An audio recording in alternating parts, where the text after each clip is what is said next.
Hola, ¿qué tal? ¿Cómo están? Doy gracias a Dios por la vida de cada uno de ustedes y espero en el Señor que cada uno de ustedes esté muy bien y quiero que sepan que siempre están en nuestras oraciones, siempre estamos pidiendo a Dios por la vida de cada uno de ustedes y rogamos a Dios que en realidad, aún aunque se presenten dificultades, pues ustedes puedan seguir adelante con la fortaleza del Señor. Ya estamos a unos cuantos días de que se termine este año 2020, que ha sido un año muy complicado para muchas personas, y yo creo que para todas las personas, por causa de esta pandemia del coronavirus.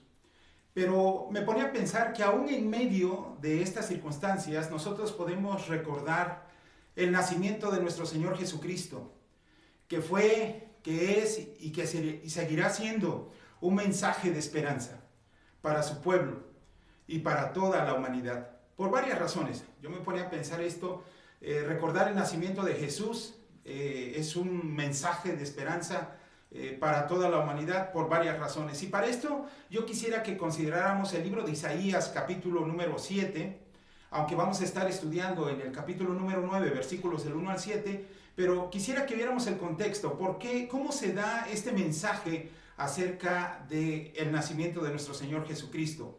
Mira, en Isaías capítulo 7 tú encuentras que en los días del rey Acaz, rey de Judá, se levantó Resín, rey de Siria, y Peca, hijo de Remalías, rey de Israel, contra Jerusalén para combatirla.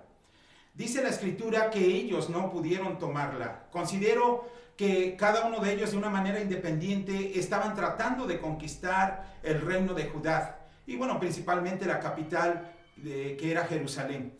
Pero como no pudieron conquistarla independientemente, entonces se unen los dos para ir contra Jerusalén, para ir contra el reino de Judá. Cuando el rey Acaz se entera de esta situación, entonces lo que hace el rey Acaz es que le da miedo, su corazón desfallece, su corazón tiembla, y dice la escritura que temblaba como el viento cuando hace mover los árboles. Así también el corazón de Acaz se llenó de miedo junto con todo el pueblo de Judá. Cuando se entera de esto el rey Acaz, pero Dios es bueno, y Dios manda al profeta Isaías para alentar al rey Acaz, para que él tuviera cuidado, pero que no perdiera la calma.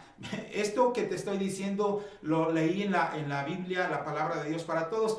Y sería muy bueno que tú en tu casa pudieras leer esta historia, capítulo 7, capítulo 8 y capítulo 9 de Isaías, porque vas a entender mejor el contexto del nacimiento de nuestro Señor Jesucristo. Así que acá se llenó de miedo, pero Dios manda al profeta Isaías para alentarlo. Así que le dice que tuviera cuidado, pero que no perdiera la calma, que no tuviera miedo ni que se desanimara, porque el plan que ellos habían hecho no iba a tener éxito y no se iba a llevar a cabo. Es más, Dios profetiza al pueblo de Israel que en 65 años ellos iban a ser destruidos. Les dice el profeta Isaías que debían de tener confianza en esta palabra que estaban escuchando, porque no venía de parte del profeta Isaías, sino de parte de Dios. Al menos es lo que considero ahí en el versículo 9, parte B del capítulo 7. Mira, te lo voy a leer, dice en la PDT: si ustedes no se mantienen firmes en su fe, no podrán permanecer firmes en nada. Es más, Dios le dijo a Acaz, rey de Judá, que le pidiera una señal, pero el rey Acaz no quiso pedir una señal.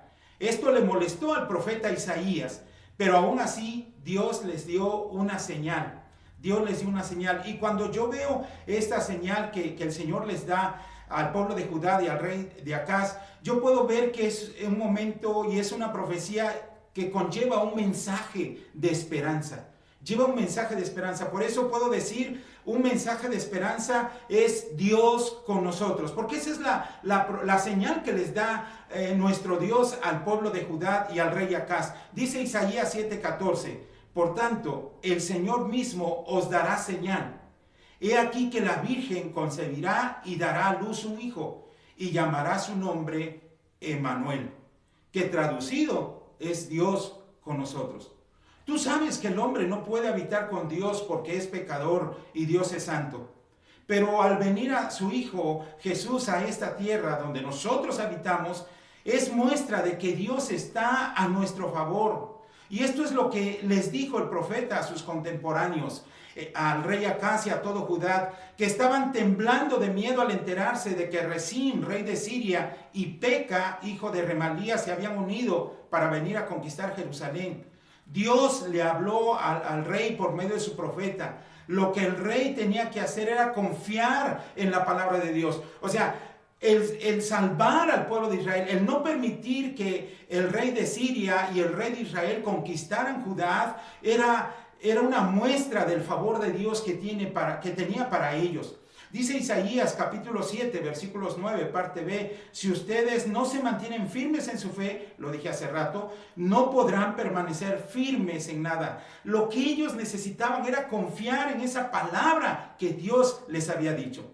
Por eso también pensaba en el escritor a los Hebreos, ahí en el capítulo 6, versículos 18 y 19. Dice, para que por dos cosas inmutables, en las cuales es imposible que Dios mienta, tengamos un fortísimo consuelo, los que hemos acudido para asirnos de la esperanza puesta delante de nosotros, la cual tenemos como segura y firme ancla del alma y que penetra hasta dentro del velo. Tenemos que confiar en esa palabra que el Señor nos da. El pueblo de Judá y su rey Acaz tenían que confiar en el mensaje que estaban recibiendo por parte del profeta Isaías. Ellos debían de tener fe y por eso dice el capítulo 7, versículo 9, ustedes no se mantienen firmes en su fe, no podrán permanecer firmes en nada. Qué importante es siempre confiar en la palabra de nuestro Dios. El Señor mismo le dijo a Acaz que antes de que se cumpliera esta profecía, iba a traer un tiempo de angustia contra él, contra su pueblo y contra la familia de su padre, la cual no se había visto desde que se dividió el reino de Israel. ¿Te das cuenta? El Señor les da una promesa, pero también nuestro Dios les dice que iban a pasar por un momento de tribulación. Y dice Isaías 7, versículo 17, Jehová hará venir sobre ti, sobre tu pueblo y sobre la casa de tu padre, días cuales nunca vinieron desde el día que Efraín se apartó de Judá, esto es, al rey de Asiria. Y la pregunta es, ¿por qué Dios permitió esto para con el pueblo de Judá? Porque ellos rechazaron confiar en él. Y sí, el imperio asirio destruyó a los sirios y al pueblo de Israel, enemigos de Judá. Pero también ellos fueron arrasados por los sirios, así como una navaja que se usa para rasurar la cabeza y la barba. Dios utilizó a este imperio, a los asirios, para castigar al pueblo sirio y al pueblo de Israel que se habían unido para contrarrestar al reino de Judá. Desafortunadamente, a pesar de sufrir el embate del pueblo asirio, ellos no se volvieron a Dios con todo su corazón, sino que buscaron ayuda en sus dioses, en los médiums, en adivinos. Pero esto no les ayudó en nada, sino al contrario, aumentó su necesidad. Y dice Isaías capítulo 8, versículos 21 al 22, y pasarán por la tierra fatigados y hambrientos, y acontecerá que teniendo hambre se enojarán y maldecirán a su rey y a su Dios, levantando el rostro en alto, y mirarán a la tierra, y he aquí tribulación y tinieblas, oscuridad y angustia, y serán sumidos en las tinieblas. Cuando yo veo estos versículos, qué triste situación en la que se encontraba el reino de Judá. Muy triste. Ellos no creyeron la palabra del Señor, ellos no se acercaron, no confiaron en Dios y bueno, desafortunadamente también tuvieron que sufrir el embate del imperio asirio. Pero especialmente el Señor se dirige al pueblo de Zabulón y de Neftalí, a estas dos tribus del pueblo de Israel, a estos dos lugares. Y cuando yo veo esta situación en la que se encuentran, puedo decir que Dios tiene un mensaje de esperanza para ellos. Y el mensaje de esperanza, según el capítulo 9, versículo 1, parte A de este pasaje, es que no permanecerán las tinieblas. De verdad, este es un mensaje de esperanza. Dice Isaías 9, versículo 1, parte A: sin embargo, no habrá más tinieblas para los que sufrieron tal angustia, dice la PDT. Ahora, estaba pensando, ¿por qué la PDT escribe sin embargo? Y yo quiero pensar que esta palabra sin embargo, en otras palabras, es a pesar de ello. A pesar de las circunstancias en las que ellos vivían por causa de no confiar en la palabra del Señor y que estaban sufriendo las consecuencias, a pesar de ello hay una promesa para los que sufrieron tal angustia, dice el profeta Isaías, que ya no habrá más tinieblas. ¿Te imaginas qué palabras tan llenas de esperanza? Sobre todo para los que ya habían pasado por esta angustia, por esta zozobra, por esta preocupación, por esta esclavitud. ¿Te imaginas qué palabras tan llenas de esperanza para cada uno de ellos? Para cada uno de ellos. Y menciona Isaías aquellos que vivieron tal angustia cuando el pueblo asirio invadió la tierra de Zabulón y la tierra de Neftalí, ya que estas tierras están cerca del mar de Galilea y del mar Mediterráneo. Entonces por ahí se considera que entraron los asirios para poder conquistar y derribar a Israel. Ellos experimentaron el arrastre y la humillación de este imperio. Ahora, solamente quiero recordarte que Zabulón y Neftalí pertenecían a las 10 tribus que se habían separado de las tribus de Judá y de Benjamín que integraban el reino norte. Dice Segundo de Reyes, capítulo 15, versículos 29, en los días de Peca, rey de Israel, vino Tiglat-Pileser, rey de los asirios, y tomó a Ijón, a Beset, Maaca, Janoa, Sedes, Hazor, Galad, Galilea y toda la tierra de Neftalí, y los llevó cautivos a Asiria. Pero la promesa que encontramos aquí en el libro de Isaías es que ya no iban a sufrir tal angustia, ya no iban a sufrir tal humillación, tal cautiverio, sino que en un futuro recibirían gran honor. Y dice Isaías capítulo 9, versículo 1, parte B: así como en el pasado las tierras de Zabulón y Neftalí sufrieron gran humillación, en el futuro recibirán gran honor. Galilea, tierra de gente extranjera, por el camino del mar al otro lado del Jordán, dice la PDT. Se considera que tanto en Zabulón como en Neftalí, estos dos lugares y los habitantes de estos lugares sucumbieron a mezclarse con otras personas que no fueron judíos. Pero el Dios de gracia les da una promesa. Aproximadamente 700 años después de que se da esta promesa, ellos tuvieron el honor, los habitantes de estas tierras tuvieron el honor de tener a Jesús, el Salvador del mundo, aquel Emmanuel, el Dios con nosotros. No solamente se crió en Nazaret de Galilea Jesús nuestro Señor, sino que se encontró en el valle de Zabulón, sino que realizó la mayor parte de su ministerio en esas tierras. Esto era vestirse de gran honor. Es más, cuando el ángel le anuncia el nacimiento a María, ella estaba en Nazaret. Y Dios pensó y cumple esta profecía, cumple esta promesa del Señor a estos pueblos, a estas tierras. Unas tierras muy pobres y que la mayoría de los habitantes eran gentiles, no judíos. Allí nuestro Dios quiso que su unigénito Hijo viviera y realizara la mayor parte de su ministerio. ¡Qué gran honor para esas tierras!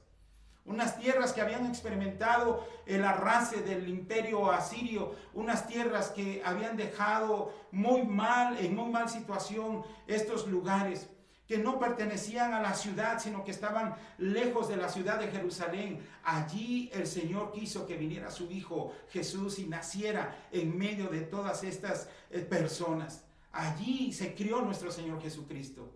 Allí nuestro Señor desarrolló mayormente casi todo su ministerio. Ahí en Galilea, ahí en Nazaret, ahí en estas tierras. Por eso este es un mensaje de esperanza, que estas tinieblas no iban a permanecer. Pero el mensaje de esperanza no solamente consiste en que el Salvador del mundo viviera en esas tierras de Zabulón y de Neftalí. El mensaje de esperanza es que ellos tenían que experimentar la luz de Jesús. Isaías 9:2 dice: el pueblo que andaba en tinieblas vio gran luz. Los que moraban en tierra de sombra de muerte, luz resplandeció sobre ellos. Aquellos que vivían en la miseria, en el abandono, y no solo económicamente, sino moralmente, espiritualmente, en un constante peligro y una constante amenaza de muerte. Aquellos que vivían en esta situación, luz resplandeció sobre ellos. Como dice el precioso Salmo, en tu luz veremos la luz. En tu luz veremos la luz, dice el Salmo 36, 9. Esta tierra que vivía de esa manera, hay un mensaje de esperanza. El experimentar la luz de Jesús no solo fue para estos lugares donde predicó nuestro Señor Jesucristo, sino para todo Israel y para toda la humanidad. Esta luz disipa la sombra de la muerte. Esta luz disipa la miseria moral y espiritual, incluso hasta la económica. Nos hace libres del pecado y de la maldad y nos da una esperanza de vida y de vida eterna. ¿Cómo puedes tú experimentar esta luz? Reconociendo que vives en tinieblas y permitiendo que Jesús, que es la luz, venga a tu vida y la ilumine a través de su presencia. Mira, a través de este pasaje yo veo que hay resultados de experimentar la luz de Jesús. Y el primer resultado que yo veo es un crecimiento y hay una alegría y hay un gozo. Dice Isaías 9:3, multiplicaste la gente y aumentaste la alegría. Se alegrarán delante de ti como se alegran en la siega, como se gozan cuando reparten despojos. Así es este tipo de alegría. Un tipo de alegría cuando viene Jesús a tu vida es un tipo de alegría o aún mayor que alegría que cuando tú y yo vamos y recibimos nuestro sueldo cada quincena o cada semana. Esta es una alegría y es lo que dice el profeta Isaías. Esa alegría que tienen es como cuando ustedes salen a segar, cuando salen a cosechar sus productos que produce alegría. Así los llenaste de esa alegría. Los llenaste como cuando obtienen la victoria después de haber derrotado al enemigo y reparten los despojos. Qué hermosa alegría, qué hermoso resultado cuando nosotros escuchamos ese mensaje de esperanza y reconocemos a Jesús como nuestro Señor, como nuestro Salvador. Pero hay otro resultado, dice que hay libertad y descanso. Dice Isaías capítulo 9, versículo 4, porque tú quebraste su pesado yugo y la vara de su hombro, y el cetro de su opresor, como en el día de Madián. Mira, cuando nosotros venimos a la luz, hay libertad y hay descanso. Y pone como ejemplo el profeta Isaías, así como en el día de Madián, como cuando Dios le dio la victoria a Gedeón contra los madianitas, con 300 hombres, con unos cántaros y unas antorchas y unas trompetas, y ellos obtuvieron esa victoria. Y dice el profeta Isaías, así también lo haces a cada uno de nosotros. Aquellas tierras de Zabulón y de Neftalí que estaban experimentando esa miseria cuando Jesús nació allí, cuando Jesús hizo su ministerio allí, ellos pudieron experimentar esta grandeza, ver que hay victoria en Cristo Jesús, ver que las tinieblas se disipan cuando llega Cristo Jesús. Esto es grandioso, esto es hermoso. Solo la presencia de nuestro Señor Jesús es suficiente para liberarnos de la esclavitud del pecado. No solo perdonarnos, sino liberarnos. Por eso dice Juan 8:36, así que si el Hijo os libertare, seréis verdaderamente libres. Y te lo digo también con experiencia. Yo he experimentado esta libertad en Cristo Jesús. No solamente el saber que Jesús tenía el poder para perdonar mis pecados con base a su sacrificio, sino el saber que Jesús tiene el poder para liberarme de ese pecado. Y Jesús lo hace. Jesús nos hace libres de esa esclavitud de la maldad.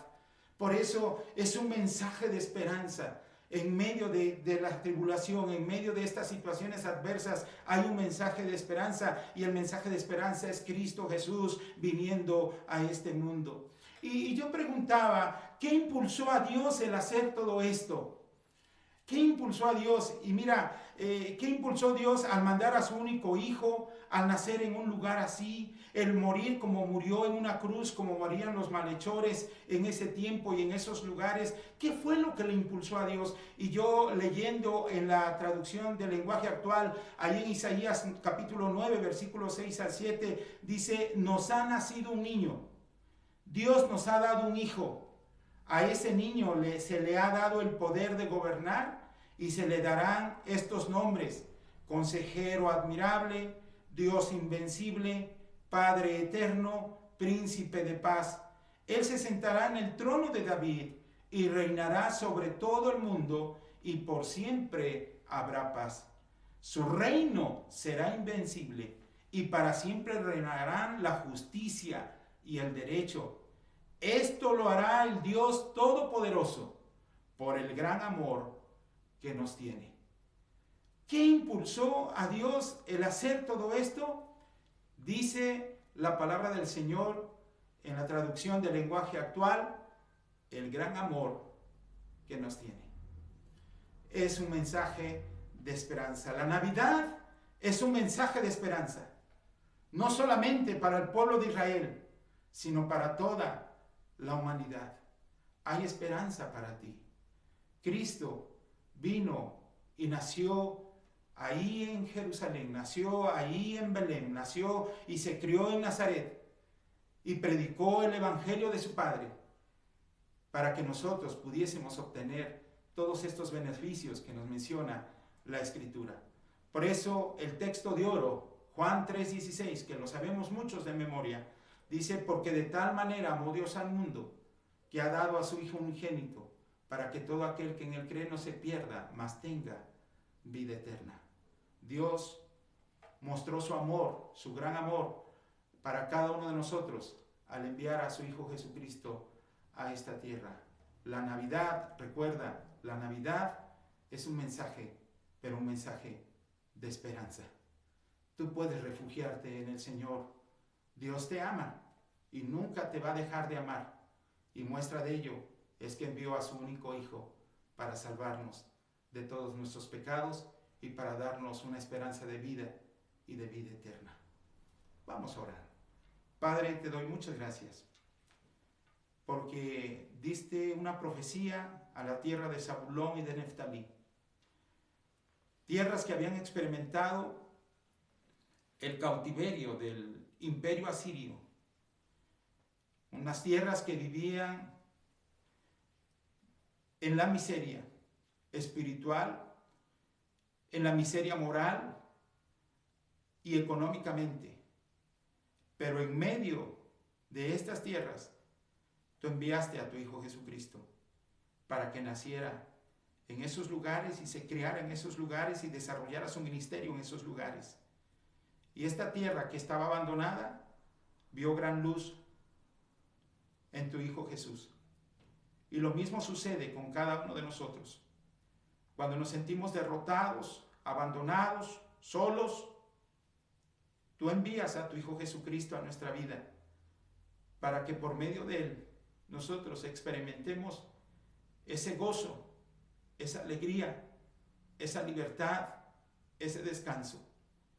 Bendito seas, ayúdanos a todos y que cada uno de los que están viendo este video y están escuchando estas palabras tengan una feliz Navidad. En tu nombre te lo pido. Amén.